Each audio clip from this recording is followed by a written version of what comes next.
Good morning, everyone. Can I please have a quick sound check? If you could please type a one. If you can hear me, I would greatly appreciate it. Just want to make sure that everything is coming out great. We have audio and visual.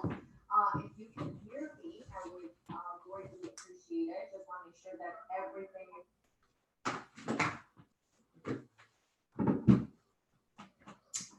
Okay, thank you, everyone, and welcome to the pre-market game plan. My name is Anka Metcalf, and today is Thursday, July 30th, 2020, is 9:12 a.m. Eastern Time, and let's get started. First off, we had the FOMC meeting last night, and we saw the market ramp up right after the press conference. And in the overnight trading session, it decided to give back some profits. We still have tons of earnings that will be delivered. Last night we had Facebook, we had PayPal, we had QCOM, and these are some of the most important stocks of NASDAQ that reported yesterday. This morning we had UPS. We also had MasterCard report earnings. We had AstraZeneca. We had Procter & Gamble, Lilly, Comcast, and some other names that reported earnings. And right after the close today, we have the powerhouse of NASDAQ reporting earnings, and that is Amazon, Google, and Apple. We also have earnings from Gilead and Xilinx. These are the most important earnings. Remember, when we are in earnings season, these are the stocks that are fueling the moves into our futures indices. We had a very good week this week. Tomorrow we will be talking about the results being the last day of the month. It was an extraordinary month and very profitable for us. So let's get to the major economic releases for today. First off, we started the day at 8:30. We saw some price gyration, heavier gyration into 8:30. And in fact, right after 8:30, a little bit of red on the tape, and that was following the advanced GDP numbers and also the advanced GDP price index. And we also had unemployment claims. At 10:30 a.m. Eastern, we have natural gas storage. And this is pretty much going to wrap up the day in terms of releases. And now let's get to the market. We're opening the Dow with about 300 points to the downside. It is down 1.18% right now. The S&P is down 36 points, a little over 1% down. We have NASDAQ 120 points to the downside with 1.14% down. And we have Russell with almost 20 points down, 1.3%. Gold is sideways. It is trading into the new contract. So it rolled into the new contract. And we have oil that is creating pressure to the downside. I always look at the price action of oil when I decide to trade the indices. Usually if I'm having pressure in oil and financials, which the S&P is rich in, then I do not expect further upside continuation, and then I may expect pullbacks into the market. So right now I am going to flip the screen to our structure chart. So now we're going to take each index and we're going to take a look at the structure, determine the bias for the day, and also determine the key levels from which we will be trading today. And we're also going to take a quick look at gold and oil. All right, so just give me 1 second until I switch the charts. Okay, so you should be seeing it right now. We're going to begin with the Dow. First of all, the Dow obviously has been into a massively bullish structure. So we have been continuing to the upside on the monthly chart. as well onto the weekly chart. And we have reached an area of resistance last week. So since last week, we have been pretty much very sideways. Now, one thing that I want to mention is that we have 2 more days and we are going to wrap up this month. What that means is that we can expect further calibration as we're heading into these last 2 trading days. What I mean by that is that there's a great deal of information that is coming from the monthly chart, and that is we're having an inside monthly chart, which is pretty much going to set straightforward parameters for our trading going into the month of August. And we will review that tomorrow. We're also going to do a monthly review of the charts tomorrow and what we can expect for the month of August. So that is something that I do always at the end of the month. Even though the monthly chart is a bit in divergence and it's coming in a little bit, it's still under structural support. It has violated, and we have violated last week's lows. However, we're still standing into a plethora of support. Same with the daily chart. So the daily chart is sitting right now, the price is sitting on a confluence area.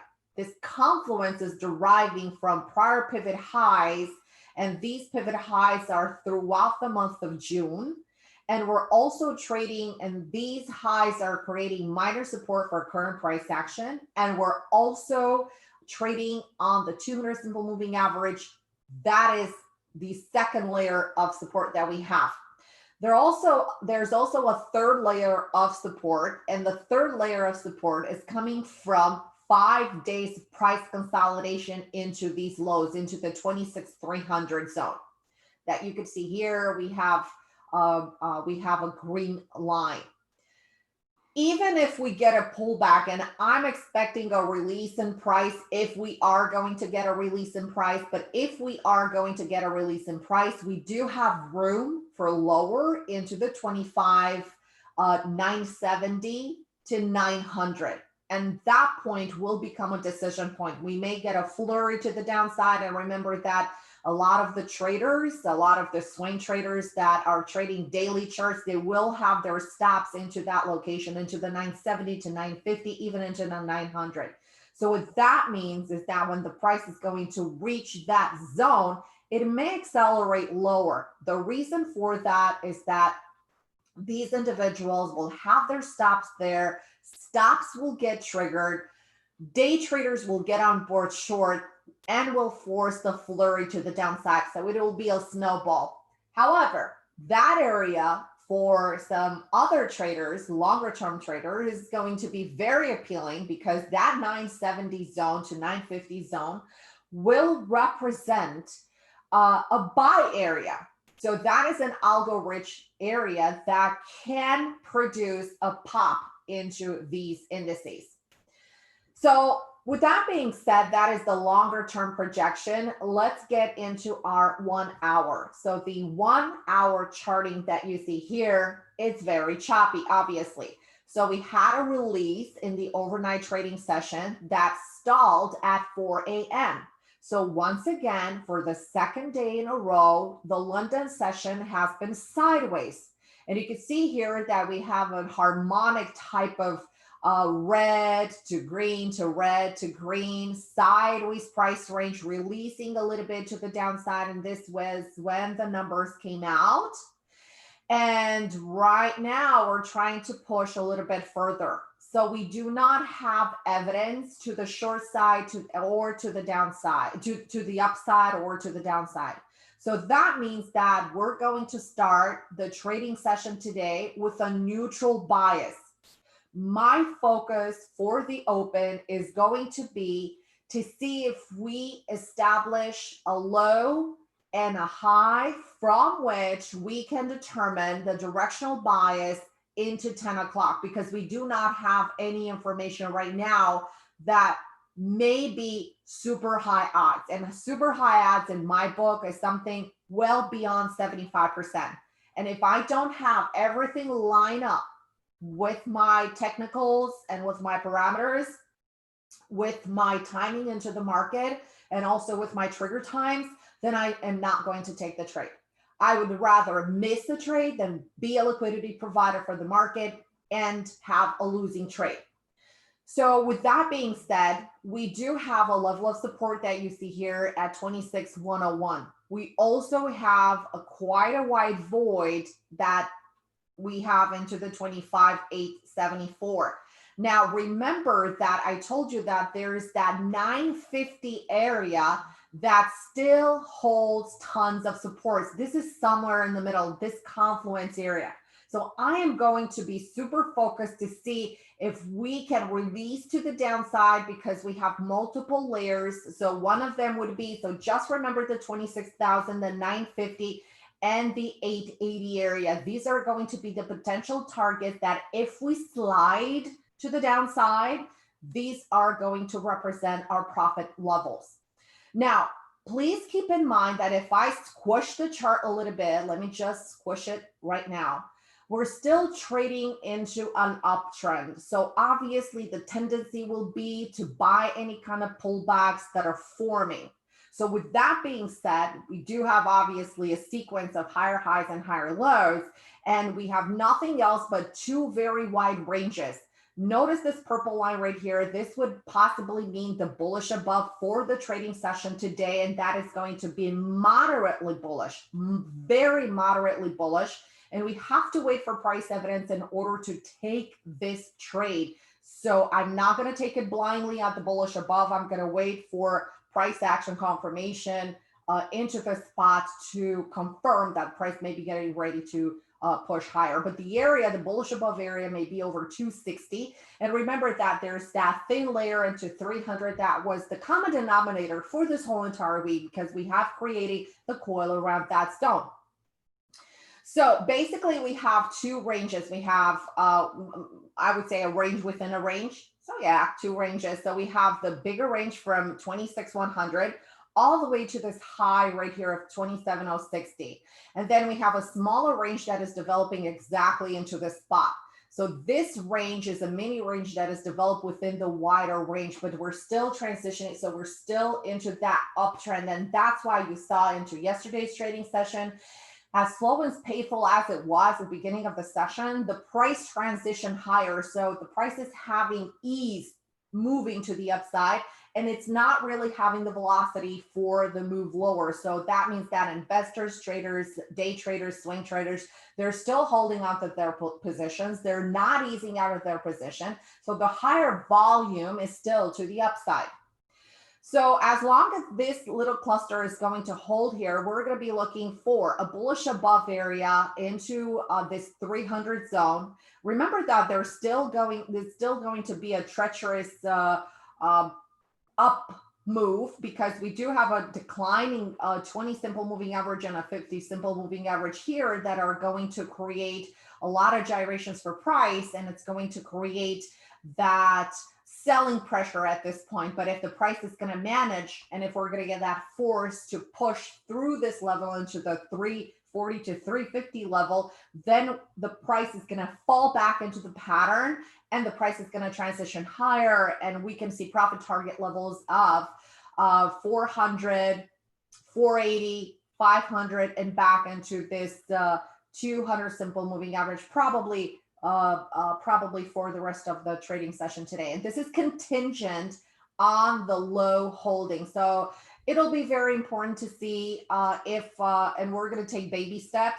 It's going to be very important to see if we're going to get a mini squeeze from the overnight trading session. So if the newer trading session traders are going to start jumping in and trying to save the price and create this little mini short squeeze that is going to take the price into the 26,200 zone. This is going to be a decision point again. If this area is going to be rejected, then we're going to go back down. Now, remember, the price is also going to take into consideration the pending earnings that we have for tonight. So NASDAQ may take a little bit of pause here to wait for these specific earnings and position for that. And you can see right now that NASDAQ is actually one of the strongest indices that we have. It has not bled to the downside, and it's still holding the support from last night's from not only from last night's trading session, right? Because this is the overnight trading session cluster that we have here at 10,500, but we also have these double bottoms right here that were created in yesterday's trading session and the overnight trading session. And these tops, these bottoms right here were creating for by these tops. So this resistance became support, actually became minor support, which is more likely to hold than any other a nuance of support that we have, and even stronger than major support. So always minor support. You can expect pullback by from those points on. So the bullish above area for NASDAQ would be to clear the 600 level, anything above 600. And this was the common denominator. We had a trade, I think it was Monday or Tuesday in NASDAQ, and we caught about 150 points in it. And it moved very nicely. Yes, this was actually the move that we caught right here. This was the move that we caught. And it was for about 150 points. It was very, very good. It initiated as a swing trade, and then we cut it because we saw heavy divergency into this 766. All right, so bullish above 600. We're going to look for transition higher into the 640 to 650. And then, of course, it's not going to be easy, but we're going to be looking for the overall 700. Let's take a look at the E-mini S&P. And we're getting we're accelerating into the open right now, 1 minute and 30 seconds to the open. Now, the E-mini S&P had a mega rally in yesterday's trading session. It is still holding support. Just want to mention that the E-mini S&P has not violated yesterday's lows the way the Dow did. It's still trading within last week's range, so that is positive for price, and it's really well positioned. It's a little bit more bullish than the Dow and even Russell onto the monthly chart. So bottom line is that we're going to look for bullish above 3230, and if we are going to get that signal, we can probably expect the price to continue higher into the 32.35 to 32.40 and back into this resistance high. Now, remember that when you look at the chart structure, this is nothing else but a sideways range, and the price has been sideways for the last 5 trading sessions. The area that we have been trading in here was also revisited last week. So we have been basically popped a little bit into the 722 and 723, and then the price resided back into the 3200 zone. Now we can see here that we have a common denominator, which is the 3200. It's also an area of confluence. We also have the 20 simple moving average on the daily chart at that location. So that is going to be a very interesting area for the price to pop up from. So this is one of the reasons why the price is definitely holding this space. So it's going to be bullish above, and we're gonna probably be watchers going into 10 o'clock. We need to watch for price evidence. But definitely, if it breaks above the 32.29, we will be looking for the upside. However, if the price will violate the 3200, remember this is a very thick band of support. If this band of support is going to hold, then we can expect a further continuation to the upside. This is something that I expect a lot of traders to hop in short and then literally get killed into the spot, because the spot represents that confluence area that I mentioned before. Last but not least, we're going to take a quick look at Russell, and Russell also has been